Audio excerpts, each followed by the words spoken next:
जिनके होठों पे हंसी पांव पे छाले होंगे, हाँ वही लोग तुम्हें चाहने वाले होंगे। नमस्कार, मैं हूं राजीव और आप देख रहे हैं घूमता हुआ आईना।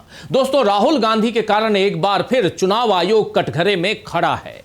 चुनावी धांधली पर एक बार फिर राष्ट्रव्यापी आवाज उठाई जा रही है और खास बात यह है कि इंडिया गठबंधन इस आवाज को पूरी एकजुटता के साथ उठा रहा है। मोदी जितनी कोशिशें कर रहे हैं कि विपक्ष के दलों को कमजोर करें ताकि इंडिया गठबंधन ही खत्म हो जाए, उतना ज्यादा उसका जोर बढ़ता जा रहा है।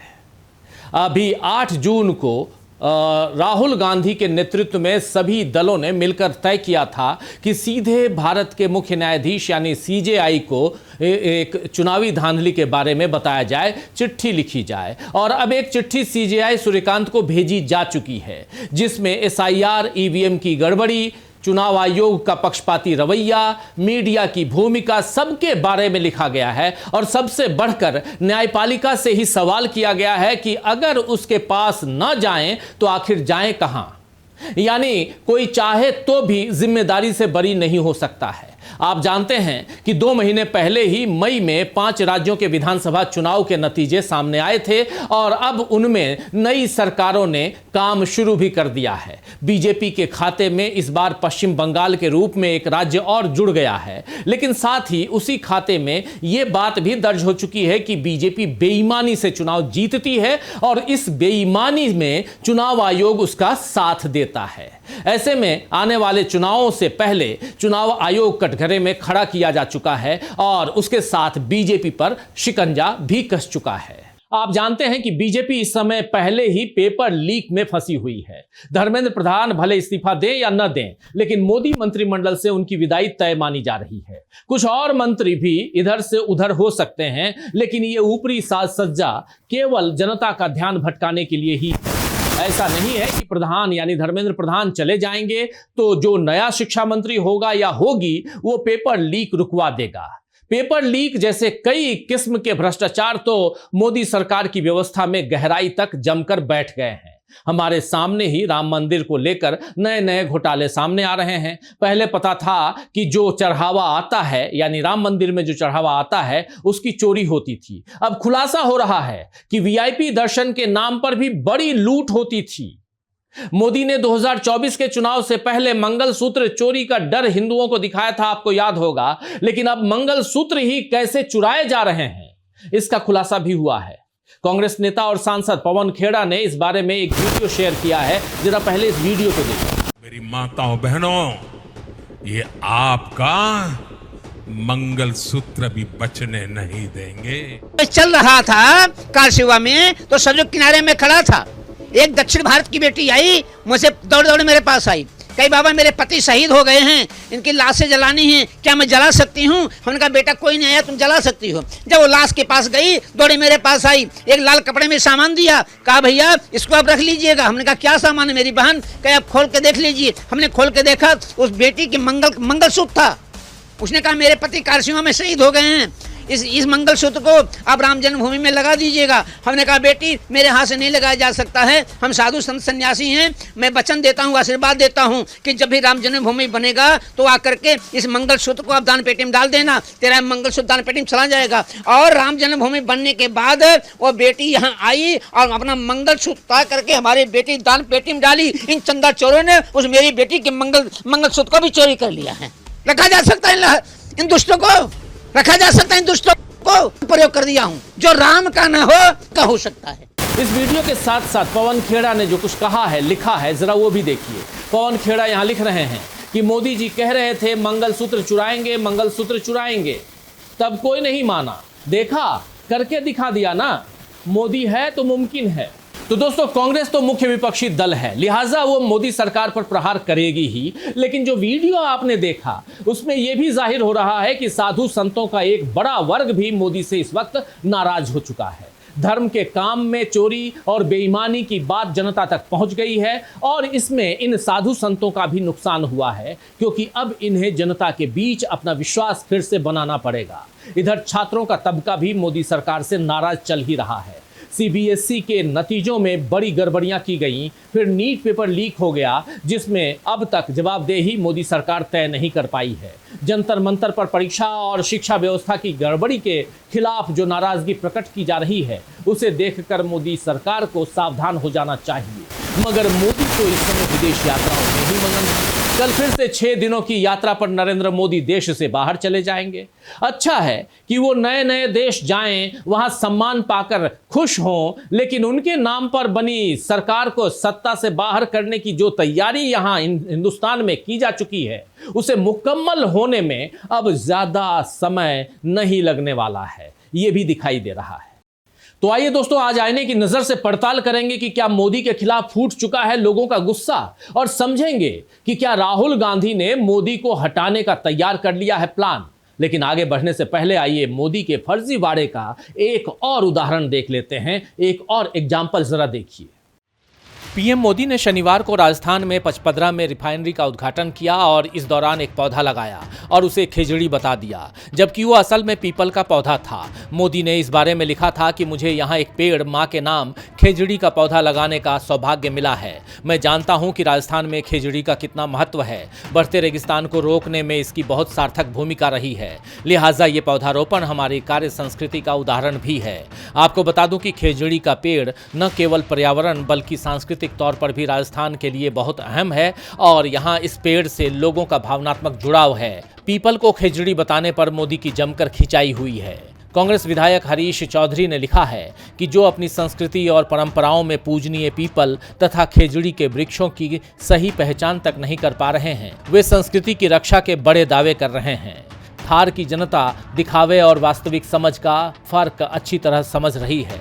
वहीं राष्ट्रीय लोकतांत्रिक पार्टी के सांसद हनुमान बेनीवाल ने लिखा, मैं प्रधानमंत्री श्री नरेंद्र मोदी जी से पूछना चाहता हूं कि आज आप राजस्थान के पचपदरा आए, वृक्षारोपण भी किया, क्या आपकी सरकार ने खेजड़ी की नई किस्म का आविष्कार किया है या फिर राजस्थान के मुख्यमंत्री श्री भजनलाल ने पीपल को खेजड़ी बताकर आपसे पौधारोपण करवा दिया। युवा कांग्रेस अध्यक्ष उदय भानु चिब ने लिखा, कई साल जंगल में बिताने और भारतीय संस्कृति की रक्षा के दावे करने वाले मोगली जी पीपल के पौधे को खेजड़ी बता रहे हैं। ये आदमी ऊपर से नीचे तक फर्जी है।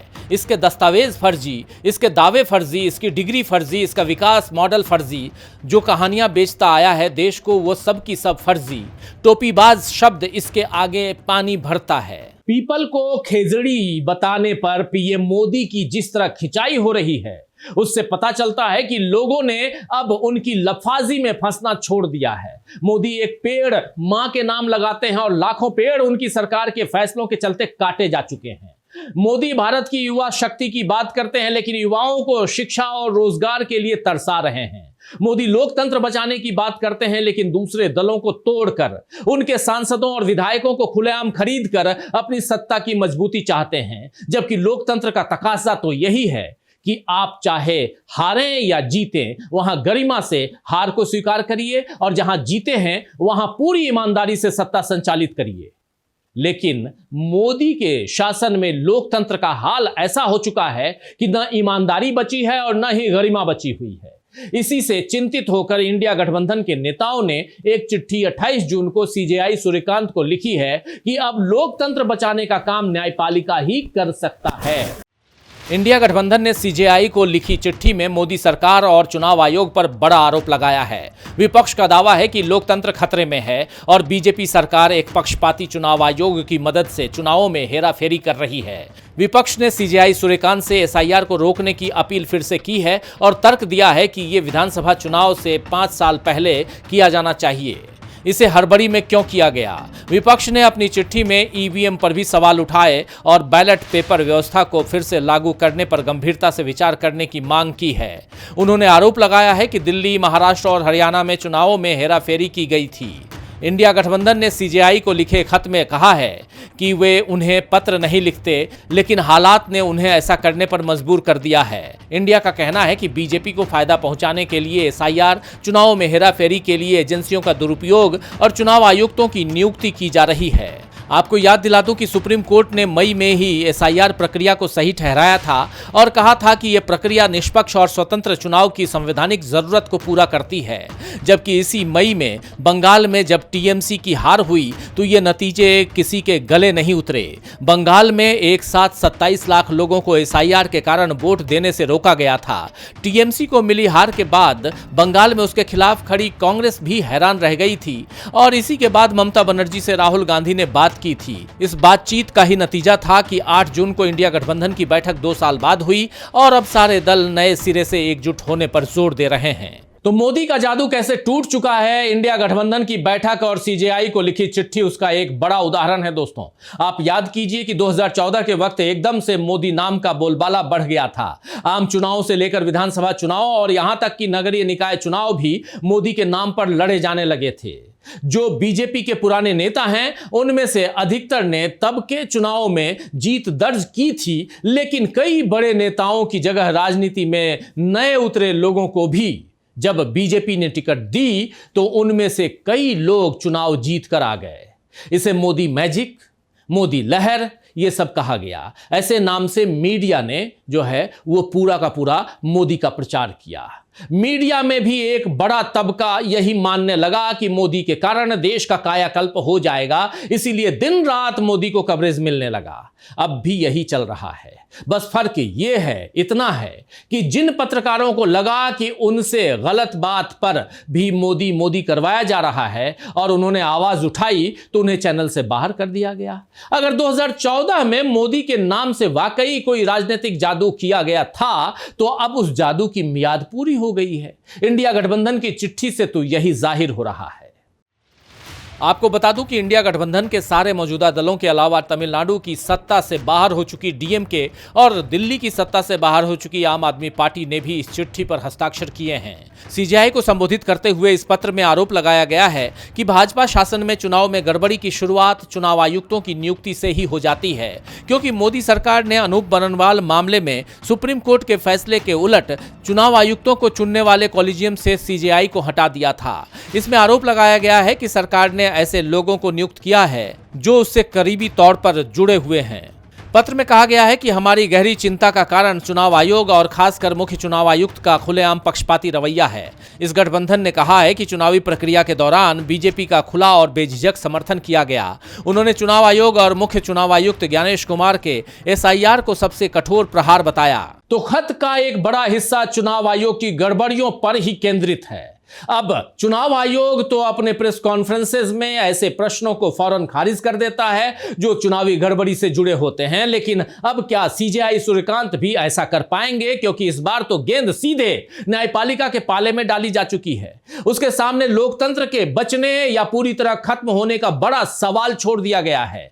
इस खत में कहा गया है कि जज हाथी दांत की मीनारों पर नहीं होते हैं। जमीनी हकीकत से आप भी वाकिफ हैं। जब संस्थागत व्यवस्थाएं पूरी तरह से नाकाम हो जाती हैं तो लोकतंत्र अराजकता में बदल जाता है। हम न्यायपालिका पर सवाल नहीं उठा रहे हैं। असल में जब हर व्यवस्था नाकाम हो जाती है तो हम अदालतों का रुख करते हैं। जब ये भी नाकाम हो जाती है तो ये सवाल उठता है कि अब हम किसके पास जाएं। विपक्षी गठबंधन ने आखिरी में कहा है कि हम इस सवाल का जवाब आपसे चाहते हैं, यानी हम ये सवाल आपके सोचने के लिए छोड़ते हैं। तो इंडिया गठबंधन ने इस बार चुनावों से पहले ही गड़बड़ी का जिक्र कर मोदी के लिए ऐसी मुश्किल खड़ी कर दी है जिसमें उनके हाथों से सत्ता जा सकती है। राहुल गांधी का ये सिक्सर सारे खेल को पलट सकता है। खैर, शायर फना निजामी कानपुरी ने ठीक ही फरमाया है कि पैदा हुए हैं अब तो मसीहा नए नए, पैदा हुए हैं अब तो मसीहा नए नए, बीमार अपनी मौत से पहले ही मर न जाए। तो आज के लिए बस इतना ही। फिर मिलेंगे खबरों के नए आईने के साथ। तब तक देखते रहिए डीवी लाइव। नमस्कार।